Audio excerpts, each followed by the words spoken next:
All right, thank you all for being here. A little different schedule today.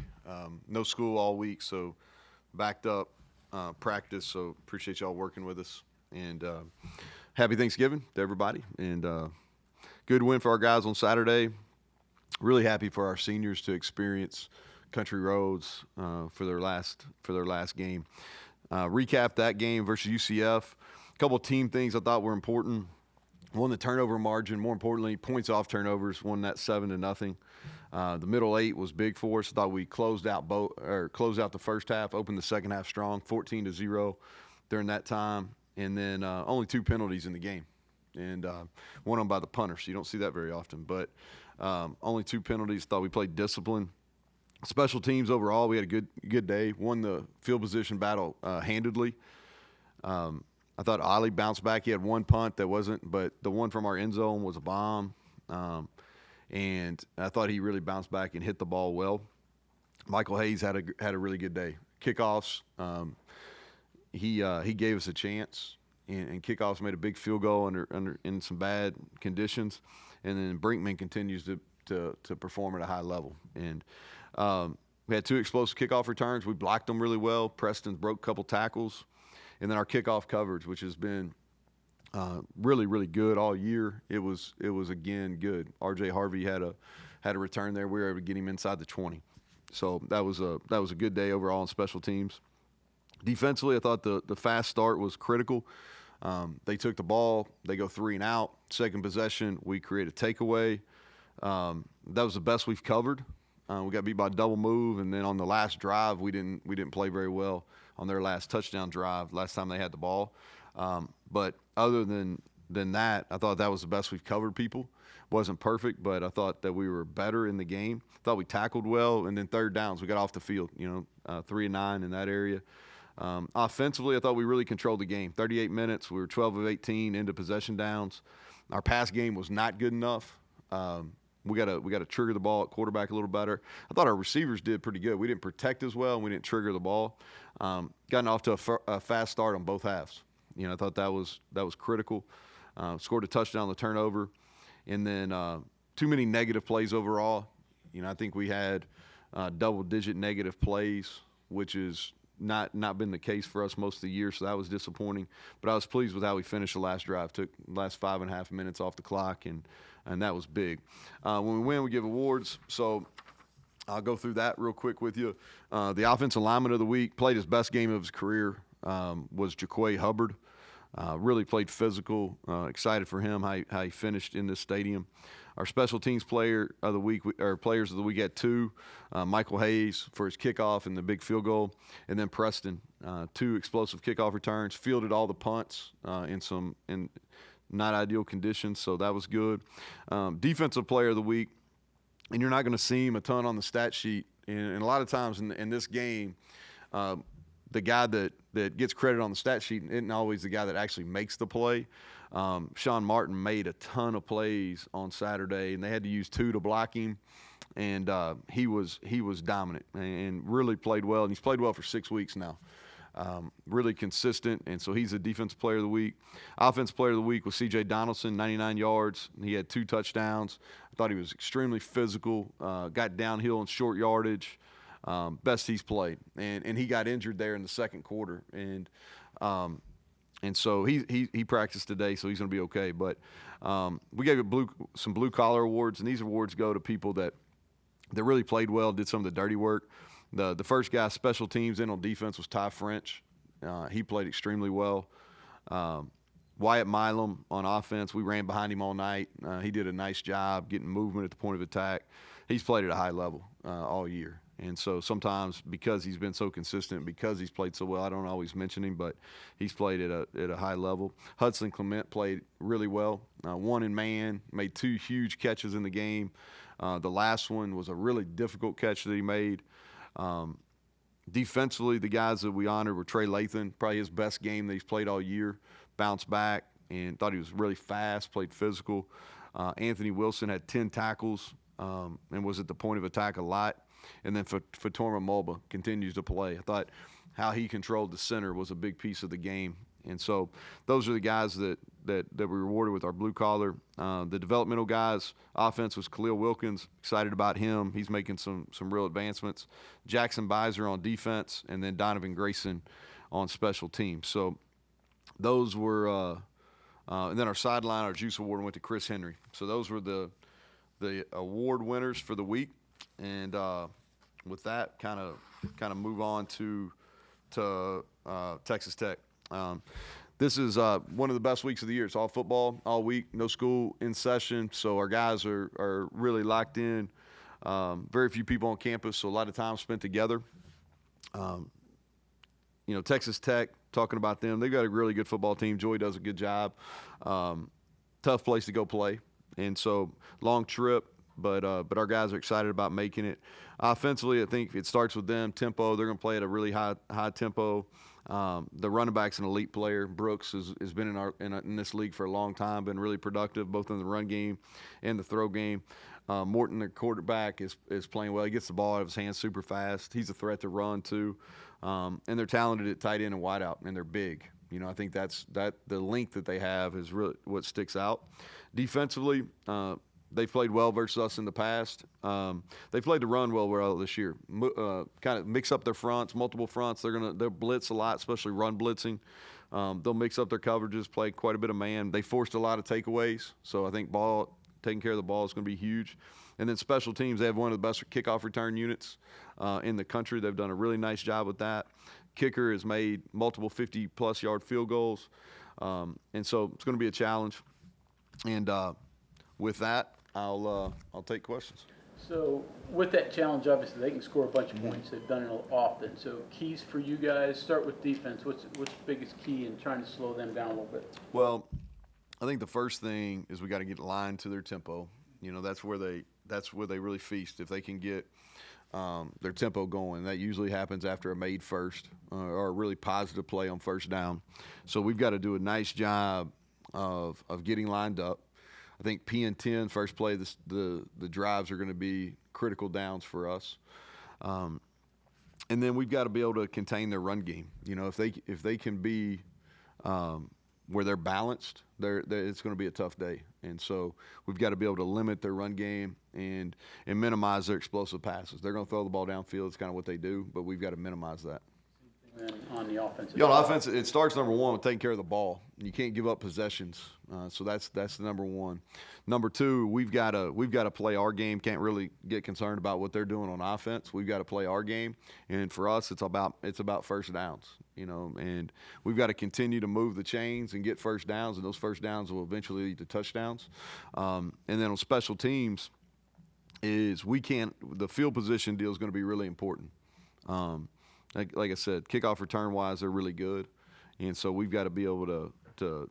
They'll return them. They're going to return the ball. So regardless where Mike kicks it, they're going to return it. So we got to be able to get him down.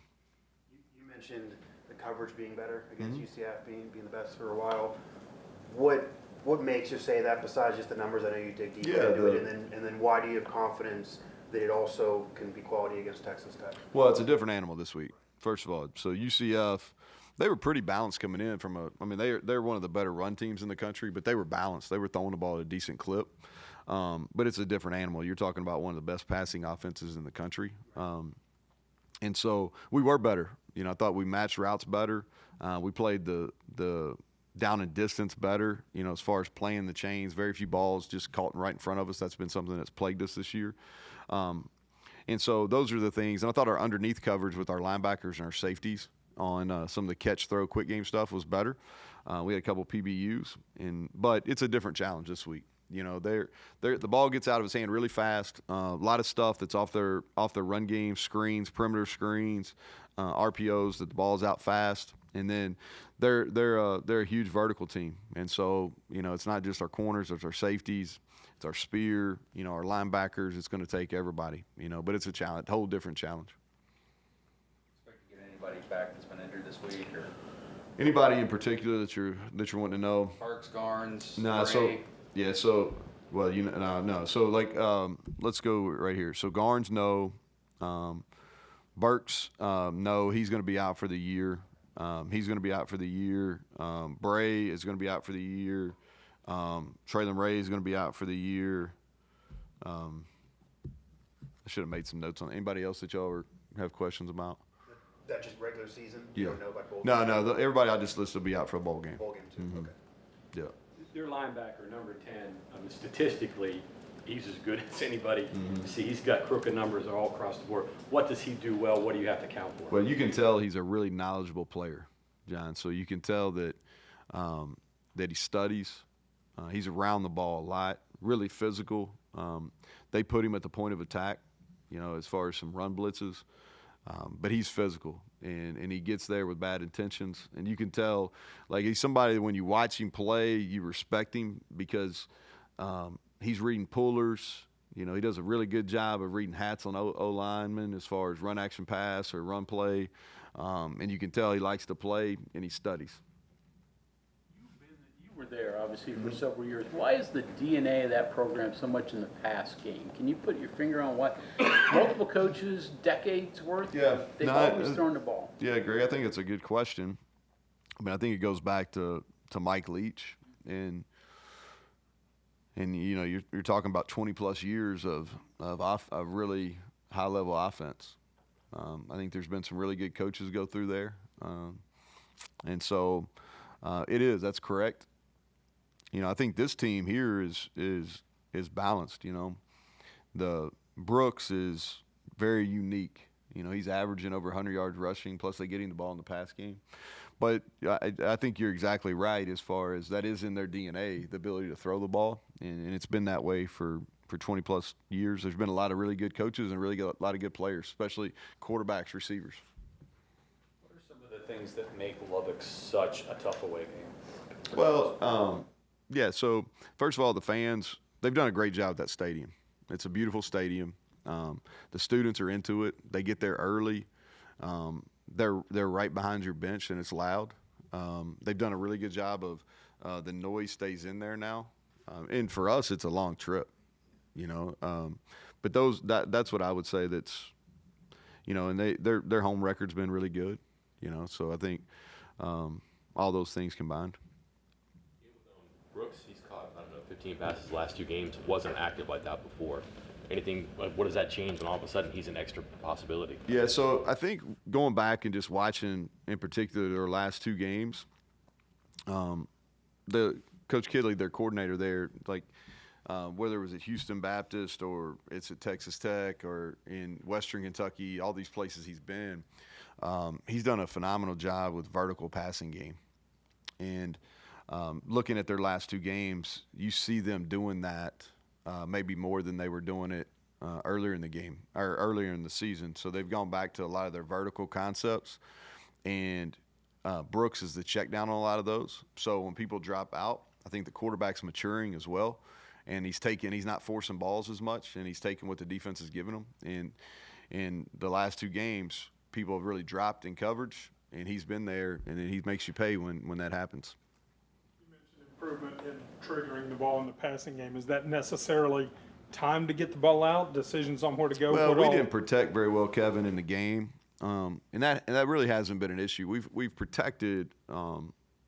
Pass protection's been a strength of ours this year, but we just didn't play. We didn't protect, and a couple of them are some run action pass plays that are.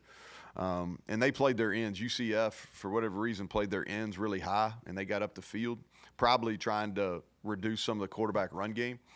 But they made and their ends played well, and they caught us in a couple pressures, but we didn't protect well. I say all that to say this: we didn't protect very well, and so we've got to do a better job in that. And then there's a few times, especially on a couple of big plays, that Garrett's got to deliver the ball. He kind of scrambled, which I'm careful to take that away from him, but he's got to trigger when it's an opportunity for a big play, especially when it's his first read. College play where he slipped in the field and Yeah, we tried to. Yeah, so that was one. That was one we had protection issue there. We got beat on our right edge. Yeah, so we got Dom in there, and we'll continue to mix him in. He's come on. He's the fastest guy on our team, and so good catch by you, first of all, and if you watch that play, he can really run, and so we'll continue to use him in some of those roles. for Hudson Clement to become a elite receiver? Yeah, well, so he's taken the step of being really consistent, really played at a consistent level probably since the Pitt game. And I say that not just in route running, but in blocking and really just playing good field game, like being a good football player.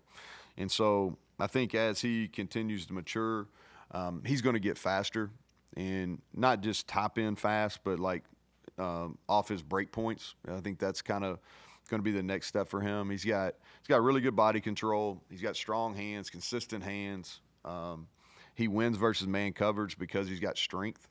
I think the next step for him is going to be just some burst out of his, and he's a relatively young player too. I mean, sophomore. So I think he'll do that. But I do think he is making progress toward being one of the top wideouts in our league. I can see that in his future for sure. Is it at all difficult, or do you not mind if your players are looking into bowl projections, things like that, maybe differences from 6 wins to 7 wins? Is that something that you care about, you try to ignore? No, I think 7 looks a lot better than 6. You know, that I think that's for sure. What we've really talked about is kind of putting blinders on. You know, the season's really long. If you think about it, it's kind of like a marathon. Well, you're here at the last leg of the regular season. It's really a sprint. You know, this is a sprint. And we need to be focused on what's at hand, and that's the finish line in the Texas Tech game. And so I think anything after that be premature. You know, I'm happy for our guys. They get to experience the postseason, and some of those projections are fun, but they're not very accurate most of the time. You know, especially the way it works now, where you have all these different tie-ins, and like we've got some Pac-12 tie-ins, and so last year we went to a non-affiliated bowl, so they're fun to look at. They're good reading, but they're really not accurate. And truthfully, our players probably aren't looking at some of those places where they're actually being posted, so that's probably a good thing. Thanksgiving question. Yep. So a little different tact. I don't think I've asked you this before, but Okay. your favorite Thanksgiving part as a coach, and then give me a Thanksgiving memory as a kid that you still cherish. So as a coach, this is always one of my favorite weeks, and for a couple different reasons. This week, regardless of where you're coaching at, some schools take all week off, some take off, you know, from Wednesday on, but it's an opportunity where you get to spend a lot of time with your players, more so than normal, because they have less things going on as far as they don't have classes, so they're in the building a lot more. And we're intentional about doing some meals together. We do a big one on Thursday, but we do one either Tuesday or Wednesday night usually.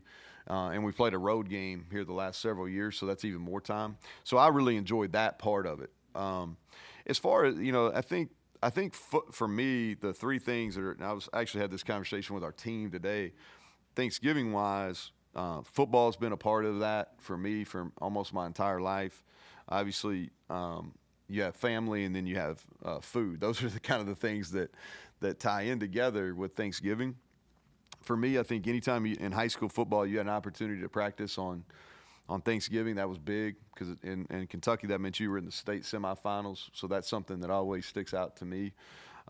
It's something that is when I was growing up, you know, like that was kind of the goal, you know. And so whether it was a school my dad was at, you know, coaching or principal, or as a player in high school, those are things that I always really cherished, and I thought that was important if you were playing during this time of year. Your favorite Thanksgiving food? Yeah, so, well, that's a good question. So let me think about this. Well, I'm usually with my mom, and the best thing my mom does is, and it's a unique dish, but it's really good. She does a squash casserole that it's a favorite in our family. After the last game, you were there singing, you know, they were singing the song, and you were there with your family. What were the emotions you were having? I was -1, so I had one that my oldest didn't come out. She doesn't. She tries to stay out of the. But 4 of us. No, I was just happy for our seniors, really. I think this has been a long year, and we haven't played as well as home, and so it'd been a while since we'd actually done country roads at home, and that's because we hadn't played as well as at home as we're capable of. So not real emotions, more probably. There's some relief when you win too. I mean, in pure honesty, but I think I was more happy for our seniors in the moment. I was kind of laughing at Garrett taking his victory laps, but that was probably more sense than anything. Question about this game Saturday. They've got a huge disparity first quarter. Is that a function? They start fast. Yeah, they've done that, and if you look at it, that's been something that probably over the last few head coaches, that's, they've done it. They've continued that with Joey and with Coach Kidley there too. But since Coach McGuire's been there, they've started fast. But even before he was there, that's something they did a good job of. And they're unique offensively. They usually give you something different, whether it's different play concept, pass, run, screen. Different motions, just different adjustments. You can try to practice the tempo they play at, but it's hard. So I think that catches people too. But you're right; they've started really fast. So I guess it's getting adjusted to the tempo usually throughout the game. Mm-hmm. Well, I think that's a factor in it. Yeah, they do, and but that's something that they've done now for several years in a row. How much does that bring the overall depth of the defense? You'll probably need to play more guys. Yeah, they're going to play snaps. I think they're one of the top teams in the country in number of snaps played, and so we are. I think you have to be conscious of that early in the game. And especially D-line wise, we'll need to rotate early in the game, getting more guys in. We've been playing 4 linebackers all year. I think that's probably pretty good. It's safety is where we don't have a ton of depth, and so most of those guys have played almost every snap. Since Burks got hurt. So at this point, it is what it is. But the people that are ready to play and that have played a lot of football for us, we'll rotate them in early and try to watch snap counts, especially in the first, second quarter. Bobby, you're going to ask a question? You saw the scores this weekend. Yeah. And, you had BYU and Colorado losing in our conference, and all across the country, ranked teams lost, and it wasn't really that rare an occurrence. What has happened in football? You got any feelings on why it's not Ohio State? Yeah. Well, the teams that have been traditionally really good are still traditionally really good. I think that a couple things. Later in the year, more things like that occur, and I think there's a lot going on around these guys. Decisions on the draft. Decisions on training, decisions on playing in the postseason, decisions on portal or no portal. What do they think their NIL value is? These are all things, and what's happened is it's all creeped earlier and earlier. And these are things that each of the individual players are things that they're having to, deal with, which it's a distraction. And so I think you're seeing a little bit some inconsistent play because of that. And I think, too, there's where the dominant teams used to have all the depth. Now they don't have as much depth.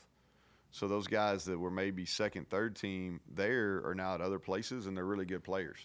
And so I think I think that those schools still have the elite talent, and they have a lot of elite talent, but I think guys that were maybe second or third team have gone to other places, and they're getting reps and they're getting experience, and they're really talented players too. So I think it's just it's spread out a little bit more. And then the travel's a factor too. You look at teams that are traveling, and it wears on you as you go through the year. One game's fine, especially if you have a bye week the next week. But what happens is that's a lot over the course of the year, and I think the guys get tired. And so I think those are – I don't know if any one of those is the exact reason, but I think all of those things are factors is maybe why there's some differences. Huh? Has it been good for college football? I don't know. I try not to like I try not to complain about it. You know, it kind of is what it is. You know, I don't know if it's good or bad, and nor am I to judge. You know, I think it's just kind of the world we live in now.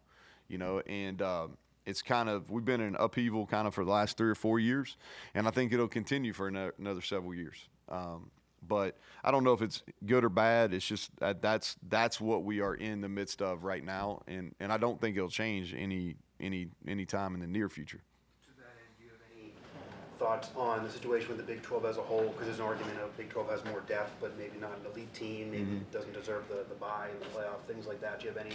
No, I don't really have any feel, because I don't study the other conferences enough to have a good feel for them.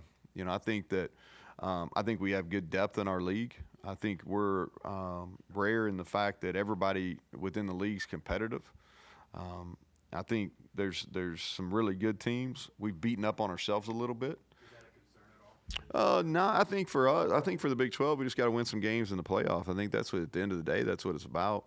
But for our big picture, like, we're just trying to get to our 6th. If we can get to our 6th in the league, I can't figure out all those tiebreakers.